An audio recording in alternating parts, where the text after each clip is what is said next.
فضائے بدر پیدا کر فرشتے تیری نصرت کو فضائے بدر پیدا کر فرشتے تیری نصرت کو اتر سکتے ہیں گردوں سے کتار اندر کتار اب بھی۔ معزز سامعین کرام، السلام علیکم ورحمۃ اللہ وبرکاتہ۔ اللہ وحدہ لا شریک نے جہاں ہمیں بہت ساری نعمتوں سے نوازا، انہی میں سے ایک عظیم نعمت رمضان المبارک کا مہینہ ہے۔ رمضان شریف کے مہینے میں جہاں دیگر بے نظیر تاریخی واقعات پیش آئے ہیں، انہی میں سے ایک عظیم الشان واقعہ جس نے اسلامی انقلاب کی منزلوں کو آسان بنانے کے لیے بہت ہی عظیم راستہ اور عظیم انتخاب عطا فرمایا، وہ بدر ہے۔ اور بدر کا معرکہ 17 رمضان المبارک کو مدینہ منورہ میں پیش آیا۔ یہ ایسا واقعہ ہے جس نے انسانی تاریخ کو بدل کر رکھ دیا۔ یہ اسلام کی پہلی جنگ عظیم تھی جس نے دنیا کفر کی کمر توڑ دی اور مشرکین مکہ کو اس قدر ذلت آمیز اور عبرتناک شکست ہوئی کہ پھر دوبارہ ان کے قدم جم نہیں سکے، حتیٰ کہ وہ دن بھی آیا کہ مسلمان پھر نہایت اعزاز و شان کے ساتھ مکہ مکرمہ میں داخل ہوئے اور اسلام کا پرچم وادی مکہ میں اس طرح لہرا دیا گیا کہ آج تک وہاں اسلام ہی اسلام ہے۔ مہاجرین مکہ جب ہجرت کر کے مدینہ منورہ تشریف لے آئے، لٹے پٹے تھے، غربت و افلاس تھی، ابھی ہجرت کے زخم تازہ تھے کہ قریش مکہ نے ان لٹے پٹے مسلمانوں کے اوپر عرصہ حیات کو تنگ کرنے کی ٹھان لی اور مسلمانوں سے نبرد آزما ہونے کے لیے پوری قوت اکٹھی کی اور فیصلہ کیا کہ اب ہم جناب نبی اکرم صلی اللہ علیہ وآلہ وسلم کے نام لیواؤں کو صفحہ ہستی سے مٹا دیں گے۔ مگر تدبیر کے آگے اللہ وحدہ لا شریک کا حکم چلا اور سرکار دو عالم صلی اللہ علیہ وآلہ وسلم نے قریش کو تیاریوں کا حکم دیا۔ آپ نے مسلمانوں کو اکٹھا کیا اور ان کے سامنے قریش کے مذموم عزائم اور اسلام دشمنی کا تذکرہ فرماتے ہوئے مشورہ لیا۔ صحابہ کرام آپ علیہ السلام کی خدمت میں حاضر ہوئے۔ ایک بڑھیا آپ علیہ السلام کی خدمت میں اپنے سر کے کچھ بال پیش کرتے ہوئے عرض کرتی ہے، یا رسول اللہ صلی اللہ علیہ وآلہ وسلم، مدینہ کی گلیوں کے اندر جب آواز لگی کہ آقا علیہ السلام نے اپنی امت کو جنگ کے لیے پکارا ہے، میں نے اپنے گھر کے اندر نظر دوڑائی، میں نے ہر طرف دیکھا، میرے گھر میں مفلسی تھی، غربت تھی، ناداری تھی، گھر میں کھانے پینے کو کچھ نہیں تھا، میں نے ہر طرف نظر دوڑائی، مجھے کچھ نظر نہیں آیا۔ آخر میرے ذہن میں آیا کہ میں یہ اپنے بال ہی کاٹ کر آپ علیہ السلام کی خدمت میں پیش کر دوں، اس سے اور کچھ نہیں ہوگا، کسی غازی کے گھوڑے کی رسی بن جائے گی، کل قیامت کے دن میں بھی ان خوش نصیبوں میں اپنا نام لکھوا لوں گی جنہوں نے آپ علیہ السلام کی آواز پر لبیک کہتے ہوئے ہر قسم کی قربانی پیش کی تھی۔ اسی طرح مدینہ کی گلیوں کے اندر ایک اور عجیب و غریب واقعہ پیش آیا کہ دو ننھے منھے بچے مدینہ کی گلیوں میں پھر رہے تھے۔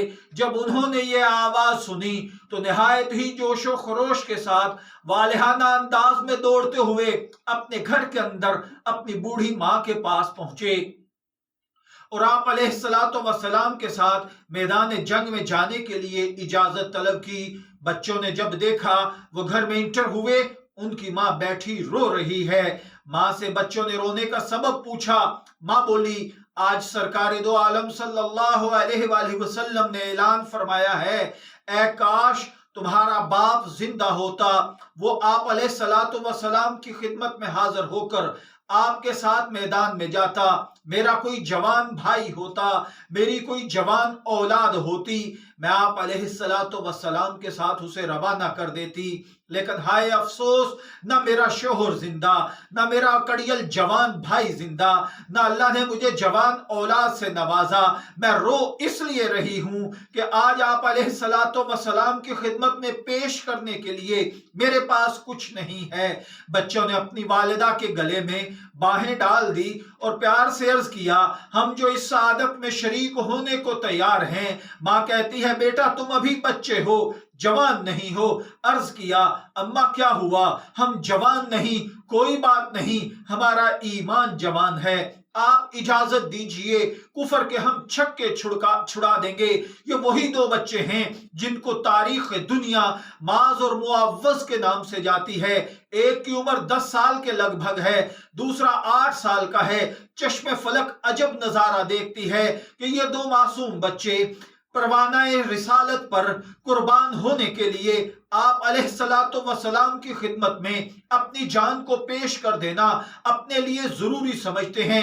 دونوں لختے جگر ماں سے چمٹ گئے، ماں کی دعائیں لیتے ہوئے آقا علیہ السلام کی خدمت میں پہنچے۔ ادھر آقا علیہ السلام قریش کی چیرہ دستیوں اور مظالم کا بیان فرماتے ہوئے صحابہ کے درمیان ان سے مشورہ طلب کر رہے ہیں، تو ان میں سے مشورہ دینے کے لیے سب سے پہلے صداقت کے امام جناب صدیق اکبر فوراً کھڑے ہوتے ہیں اور عرض کرتے ہیں، یا رسول اللہ صلی اللہ علیہ وآلہ وسلم، میری جان حاضر ہے۔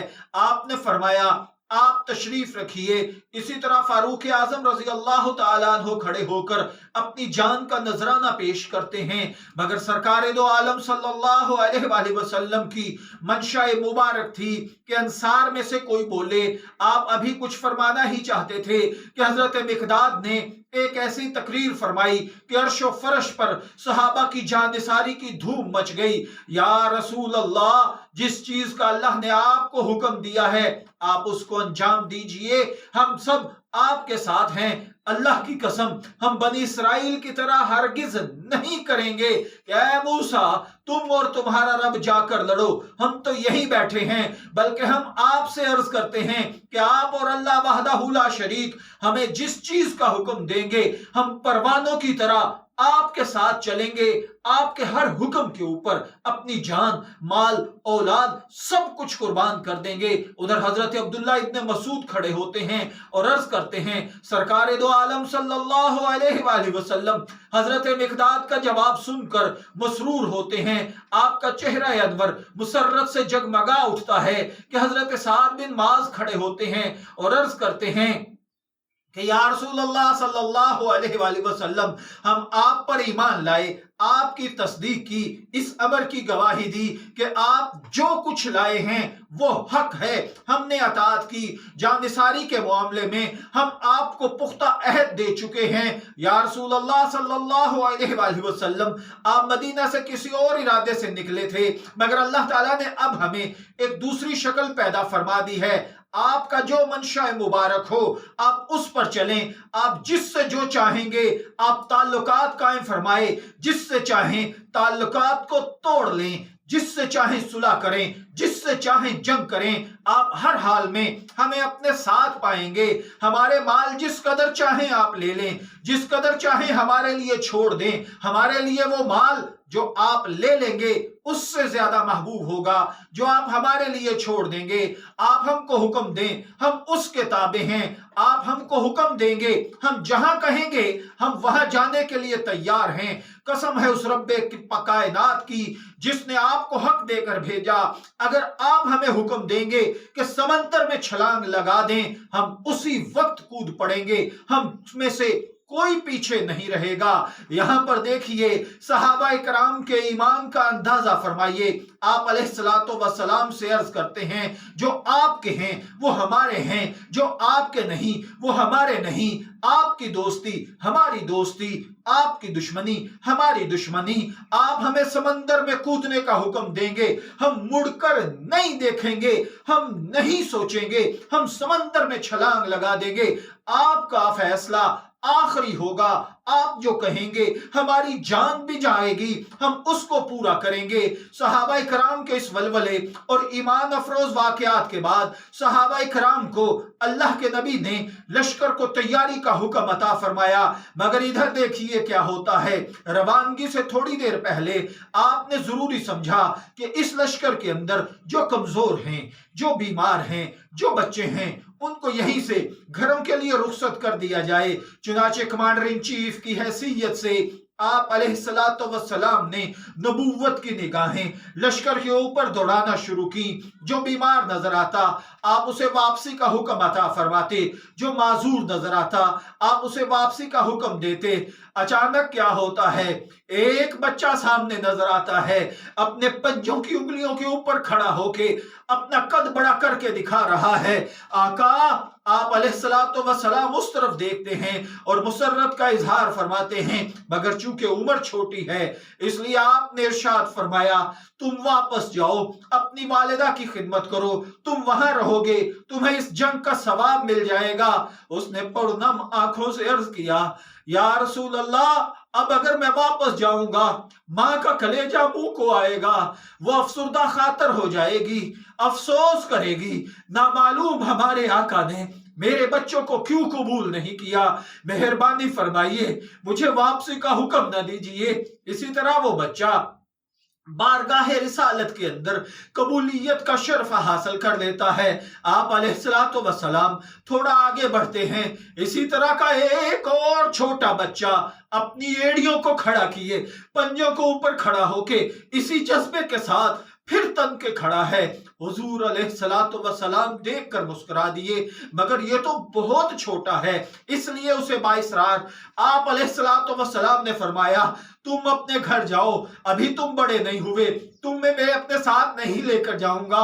اس بچے نے نہایت ہی ادب سے عرض کیا، یا رسول اللہ صلی اللہ علیہ وآلہ وسلم وہ پیچھے جو کھڑا تھا وہ میرا بڑا بھائی تھا، آپ نے اسے قبول فرما لیا، مجھے بھی شرف قبولیت عطا فرما دیجئے۔ اگر آپ نے مجھے پلٹا دیا میں اپنی ماں کو جا کر کیا منہ دکھاؤں گا؟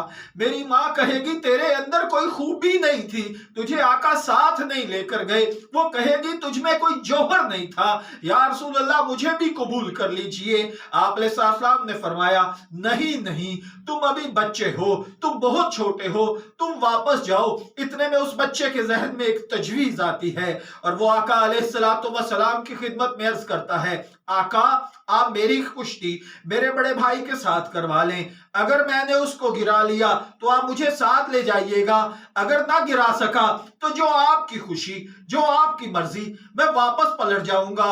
آپ خوش ہو گئے، دونوں کو کشتی کا حکم دیا۔ آپ دیکھیے ان صحابہ کے کردار کو، ان کے مزاج کو، ان کی قربانی کو، مقابلہ ہو رہا ہے، مقابلہ وقار کا نہیں ہے، مقابلہ کیا ہے؟ عظمت کا نہیں، عظمت کا نہیں ہے، مقابلہ کیا ہے؟ دنیاوی جاہو جلال کا نہیں، یہ دنیاوی جاہو جلال کا مقابلہ نہیں۔ مقابلہ کیا ہے؟ اقتدار اور سیاست کا؟ جی نہیں۔ مقابلہ کیا ہے؟ مال و متاع کا؟ جی نہیں۔ مقابلہ کیا ہے؟ قربانی کا؟ مقابلہ کیا ہے؟ جان دینے کا؟ مقابلہ کیا ہے؟ ناموس رسالت پر قربان ہونے کا؟ مقابلہ کیا ہے؟ توحید و سنت کے علم کو بلند کرنے کا؟ مقابلہ کیا ہے؟ اللہ کے دشمنوں کے ساتھ ٹکرانے کا؟ مقابلہ کیا ہے؟ شرک اور ظلمت کو ختم کرنے کا؟ مقابلہ کیا ہے؟ بدعت کی تاریکیوں سے لڑنے کا؟ مقابلہ کیا ہے؟ لات اور عزا کے پجاریوں کا ہے۔ کسی نے ننھے بچوں کو دیکھا تو کسی نے دیکھا کہ کشتی ہو رہی ہے، چھوٹے بچے نے بڑے کے کان میں کہا، اللہ کے لیے آپ شکست کھا کر گر جائیے، آپ کا کچھ نہیں بگڑے گا، میرا سب کچھ بن جائے گا۔ بڑے بھائی نے چھوٹے بھائی کی بات مان لی، نیچے گر گیا۔ اس لڑائی کے اندر کیا ہوا؟ بڑے کی بڑائی نہیں گئی، البتہ چھوٹے کو شرف بازیابی مل گیا، چھوٹے کو اجازت مل گئی، قافلہ روانہ ہوا، بدر پہنچ گیا۔ کافر بدر میں پہلے پہنچ چکے تھے، پختہ زمین پر انہوں نے آتے ہی قبضہ کر لیا تھا۔ ریت پہاڑ مسلمانوں کے حصے میں آیا، مگر اس ریت پر پہاڑ پر آپ علیہ الصلوۃ والسلام کی زیارت کی وجہ سے وہ شرف حاصل کیا انہوں نے کہ دنیا کے اندر دوبارہ کوئی پتھر ایسا شرف نہ پا سکا۔ مقام بدر کے اندر جب آپ علیہ الصلوۃ والسلام کی میزبانی کا شرف اس ریت اور پہاڑ میں حاصل کیا تو اس کے اوپر کیا ہوا، نہ وہاں پانی تھا نہ یہاں پر کچھ اور تھا۔ آپ علیہ الصلوۃ والسلام نے جب وہاں پر قدم رجع فرمائے تو اللہ تعالیٰ سے دعا کی، اللہ تعالیٰ نے بارش برسا دی۔ اب اس بارش کے ساتھ کیا ہوا، قرآن پاک میں اللہ تعالیٰ یوں فرماتا ہے، آسمان سے پانی برس رہا تھا کہ تم کو پاک کر دے اور شیطان کی ناپاکی تم سے دور کرے اور تمہارے دلوں کو مضبوط اور ثابت قدم رکھے۔ بارش سے میدان بدر میں ایک انقلابی تبدیلی آ گئی۔ ریتلی زمین جو مسلمانوں کے پاس تھی وہ بارش کی وجہ سے پختہ ہو گئی، اس پر چلنا پھرنا آسان ہو گیا۔ دوسری طرف وہ پکی مٹی کی زمین تھی جو کفار کے پاس تھی، بارش کی وجہ سے وہاں کیچڑ ہو گیا، پھسلن ہو گئی۔ ابو جہل جہاں قدم رکھتا تھا پھسل کر آگے پیچھے ہو جاتا تھا۔ رسول خدا صلی اللہ علیہ وآلہ وسلم نے جب ان چیزوں کو دیکھا اور صحابہ کرام نے دیکھا تو حضرت سعد بن معاذ رضی اللہ تعالیٰ عنہ نے آپ علیہ الصلوۃ والسلام کی خدمت میں عرض کیا، حضور میری رائے یہ ہے کہ آپ ایک اونچے ٹیلے پر تشریف لے جائیے، ہم آپ کے لیے وہاں پر ایک چھپر بنا دیتے ہیں تاکہ آپ اس میں جلوہ افروز ہوں۔ اس بلندی سے آپ اپنے جانثاروں پر نظر رکھیں اور ضروری ہدایات آپ وقتاً فوقتاً جاری فرماتے رہیں۔ سرکار دو عالم صلی اللہ علیہ وآلہ وسلم نے حضرت سعد کی اس تجویز کو پسند فرمایا، چنانچہ آپ کے لیے ایک چھپر تیار کیا گیا جس میں آپ علیہ الصلوۃ والسلام نے قیام فرمایا اور اپنے یار غار حضرت ابوبکر صدیق رضی اللہ تعالیٰ عنہ کو حکم دیا کہ آپ میرے ساتھ رہیں۔ چنانچہ صدیق اکبر رضی اللہ تعالیٰ عنہ بھی آپ کے ساتھ ہی تشریف فرما ہو گئے اور حضرت سعد بن معاذ رضی اللہ تعالیٰ عنہ تلوار لے کر پہرا دینے لگے۔ آپ نے اعلان فرما دیا کہ تمام صحابہ کرام رات بھر آرام کریں۔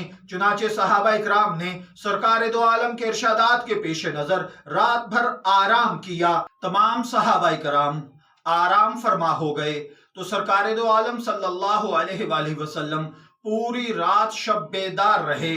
آپ علیہ الصلوۃ والسلام نے ساری رات اپنے جانثاروں کو دیکھ کر، بے سر و سامانی کو دیکھ کر، دشمنوں کی تعداد، ان کی نخوت اور تکبر کو دیکھ کر آپ نماز میں کھڑے ہو گئے اور سربا سجود ہو کر اپنے رب کے سامنے اس قدر عاجزی سے مانگا، اس دعا کی لذت سے عرش و فرش مسرور ہو گئے۔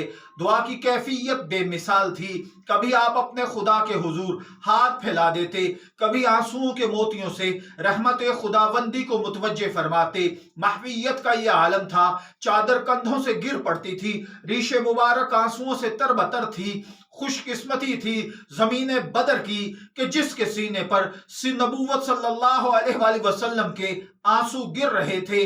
آپ عالم عجز و انکسار میں بار بار اللہ کے حضور عرض کرتے تھے، اے اللہ تو نے مجھ سے وعدہ کیا ہے تو اس کو پورا فرما۔ اے اللہ اگر مسلمانوں کی یہ تھوڑی سی جماعت ہلاک ہو گئی تو پھر زمین پر تیری پرستش نہیں ہوگی۔ سرکار دو عالم اس گریہ و زاری کے اندر، آہ و بکا کے اندر اتنے مصروف تھے، جب سیدنا صدیق اکبر رضی اللہ تعالیٰ عنہ نے یہ دیکھا وہ رہا نہ گیا تو آپ نے سجدے میں ہی آپ علیہ الصلوۃ والسلام سے لپٹ گئے اور عرض کرنے لگے، حضور سر سجدے سے اٹھائیں، اللہ کی مدد آ چکی ہے۔ حضرت ابوبکر نے آپ کا ہاتھ پکڑ لیا اور عرض کیا، آپ کو اللہ کافی ہے۔ آپ نے دعا ختم فرمائی، زبان پر جاری تھا، عنقریب کافروں کی یہ جماعت شکست کھائے گی اور پشت پھیر کر بھاگے گی۔ اس وقت خاص میں صدیق اکبر رضی اللہ تعالیٰ عنہ نے محبت اور خلوص کے ساتھ جو کردار ادا کیا، آپ علیہ الصلوۃ والسلام کی خدمت میں جو الفاظ عرض کیے، ان کے جواب میں ابوبکر کو آپ علیہ الصلوۃ والسلام نے بشارت عطا فرمائی، تیرے پاس اللہ کی مدد آ گئی، یہ جبرائیل انہی کے گھوڑے، یہ اپنی باغ اور ان کی ڈورے پکڑے ہوئے ہیں، دانتوں پر ان کے غبار ہے۔ اور پھر کل کیا ہوا، مزاج شناس نبوت نے آج اپنے رب کے ارادوں کو بھانپ لیا اور محبوب کا ہاتھ پکڑ کے کہا، بس کیجئے، رب راضی ہو گیا، آپ کی نصرت آ گئی، آج نور اور بشر کی قیادت میں جنگ کرنے آ گیا۔ بدر میں نوری فرشتے صحابہ کے ساتھ مل کر جنگ کرتے رہے۔ یوں میرے مصطفیٰ صلی اللہ علیہ وآلہ وسلم کی قیادت کا علم فرش اور عرش پر بلند ہو گیا۔ تو میرے بھائیوں اور بہنوں، یاد کیجئے، اللہ تعالیٰ نے فرمایا یاد کیجئے اس وقت کو جب تم اللہ سے فریاد کر رہے تھے، پس اللہ نے تمہاری دعا کو قبول کیا اور تمہاری مدد 1000 فرشتوں سے کی گئی جو یکے بعد دیگرے آنے والے تھے، اور انہیں بنایا اللہ نے اس مدد کو محض تمہاری بشارت اور خوشخبری کے لیے، اس لیے کہ تمہارے دل مطمئن ہو جائیں، اور حقیقت میں یہ مدد اللہ کی طرف سے ہے۔ بے شک اللہ غالب اور حکمت والا ہے۔ آپ اسی وقت اپنے چھپر سے باہر تشریف لائے اور یہ آیت کریمہ تلاوت فرما رہے تھے، عنقریب کافروں کی یہ جماعت شکست کھا جائے گی اور پشت پھیر کر بھاگے گی۔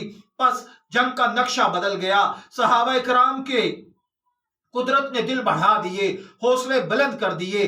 دشمن کی صفوں میں عجیب افراتفری اور بے یقینی کی فضا طاری ہو گئی۔ میرے محبوب نے صحابہ کرام کی صفیں باندھی تو ایک عجیب منظر نظر آیا۔ یہ وہ لوگ ہیں جن کے پاس نہ تلواریں ہیں نہ نیزے ہیں، پاؤں برہنہ ہیں، تلواریں ان کے پاس نہیں ہیں، بدن پر کپڑے پورے نہیں ہیں۔ دوسری طرف کفر ہے، اپنے تکبر کے اندر ہے، اپنے لشکر کے ساتھ رنڈیاں لے کر آیا ہے۔ ہم فتح کے بعد ان کو نچائیں گے، 7 سینکڑوں اونٹ لے کر آئے ہیں، ہم ان کو ذبح کر کے جشن منائیں گے، 7 شراب کے جام آئے ہیں۔ لیکن ادھر دیکھیے کیا ہوا، ایک طرف روشنی ہے، دوسری طرف ظلمت ہے، ایک طرف قلب ہے، دوسری طرف قدرت ہے، ایک طرف صداقت ہے، دوسری طرف طاقت ہے، ایک طرف تحمل ہے، دوسری طرف حماقت ہے، ایک طرف تعمیر ہے، دوسری طرف تخریب ہے، ایک طرف مومن ہیں، دوسری طرف مشرک ہیں، ایک طرف تقدیر والے ہیں، دوسری طرف شمشیر والے ہیں، ایک طرف ایمان صف آ رہا ہے، دوسری طرف شیطان صف آ رہا ہے۔ تو اللہ تعالیٰ نے بدر کے اندر جو معاملات فرمائے، میں آپ کی خدمت میں چند چیزیں عرض کرتا ہوں۔ سیدنا امیر حمزہ رضی اللہ تعالیٰ عنہ اور عتبہ آمنے سامنے آئے۔ عتبہ کو اپنے حسب نسب اور قوت بازو پر بہت بھروسہ تھا۔ اس نے آتے ہی آپ کے چچا حضرت حمزہ کو للکارا، نہایت تیزی سے حضرت حمزہ کے سر پر وار کر دیا۔ حضرت حمزہ نے تکبیر کا نعرہ بلند کرتے ہوئے اس کے وار کو روکا، اور جب جوابی وار کیا تو عجیب منظر تھا۔ سیدنا حضرت علی رضی اللہ تعالیٰ عنہ نے ولید کو ایک عظیم مقابلے کے بعد زمین پر ڈھیر کر دیا۔ حضرت عبیدہ نے شیبہ کے مقابلے پر تھے، شیبہ آخر حضرت حمزہ اور حضرت علی کے واروں سے جہنم رسید ہو گیا۔ دشمنوں پر ایک عجیب روب طاری ہو گیا۔ ابو جہل عجیب پریشانی کے عالم میں مشرکین کی ہمت بڑھا رہا تھا۔ آخر ابو جہل کی باری آئی، وہی 2 بچے جن کو کم عمری کی وجہ سے چھوڑا جا رہا تھا۔ حضرت عبد الرحمن ابن عوف فرماتے ہیں، میں میدان میں کھڑا یہ سوچ رہا ہوں، اپنے ارد گرد دیکھوں، اگر میں نے کافروں پر حملہ کیا میرے ساتھ بازو کیسے ہیں، میں جب اٹیک کروں گا تو میرے دفاع کے لیے دائیں بائیں کے لوگ کیسے ہیں، میں بڑھوں گا یہ میرا دفاع کریں گے، یہ حملہ کریں گے میں ان کا دفاع کروں گا۔ آپ نے دائیں بائیں دیکھا، میں اپنے جوانوں کو دیکھوں جو میری مدد اور میں ان کی مدد کروں گا۔ میں کیا دیکھتا ہوں، ایک طرف چھوٹا 10 سال کا بچہ، دوسری طرف 8 سال کا بچہ ہے۔ دونوں بچے قریب آئے، آہستہ سے آ کر رازداری سے پوچھا، چچا ابو جہل کہاں ہے؟ حضرت عبد الرحمن بن عوف فرماتے ہیں کہ میں جس مقام پر کھڑا تھا میں نے سوچا اپنے ارد گرد کا جائزہ لے کر میں کفار کے مقابلے کے لیے جوانوں کے ساتھ اٹیک کروں گا، لیکن یہ کیا، یہاں 2 ننھے منھے بچے کھڑے ہیں اور وہ بھی یہ پوچھ رہے ہیں ابو جہل کہاں ہے۔ میں نے اتنی دیر میں کیا دیکھا، مجھے سامنے ابو جہل صفیں صحیح کرتا ہوا نظر آیا۔ میں نے ان بچوں کو کہا، بیٹا وہ دیکھو، وہ جو لوگوں کو بار بار بلا رہا ہے، وہ جو مشرکین کو چلا کر آوازیں دے رہا ہے، وہی ابو جہل ہے۔ اتنے میں نے کیا دیکھا کہ یہ معاذ اور معوذ دونوں شیر کی طرح ابو جہل پر حملہ آور ہوئے۔ ان میں سے ایک نے جب دیکھا کہ یہ گھوڑے کے اوپر سوار ہے، ہماری تلوار اس تک نہیں پہنچے گی، ایک نے گھوڑے پر حملہ کیا، دوسرے نے ابو جہل کی ٹانگ پہ حملہ کیا۔ ابو جہل جو تکبر کے اندر بھرا ہوا اس گھوڑے کے اوپر بیٹھا ہوا تھا، وہ کٹ کر نیچے گرا۔ اللہ اکبر! اللہ تعالیٰ کی تقدیر نے جب کام لیا، دو ننھے منھے بچوں نے ابو جہل کو جہنم کی آگ کے حوالے کرنے میں پہنچا دیا۔ وہ رب ایسا ہے جو مچھروں سے نمرود کو تباہ و برباد کراتا ہے، مکڑی سے جالا بنوا دیتا ہے، چڑیا سے آتش نمرود پہ پانی ڈلوا دیتا ہے، ابابیلوں سے ابراہ کے لشکر کو مروا دیتا ہے۔ ابو جہل گر پڑا مگر اکرما قریب تھا، اس نے جب دیکھا میرے باپ پہ وار ہوا ہے، وہ آیا اور اس نے ایک شدید وار کر کے حضرت معاذ کے کندھے کو زخمی کر دیا، آپ کا بازو کاٹ دیا، تھوڑا سا چمڑا بازو کا ساتھ لگا رہ گیا۔ حضرت معاذ سارا دن اسی طرح جہاد کرتے رہے۔ کچھ دیر کے بعد وہ پاؤں بار بار رکاوٹ بن رہا تھا۔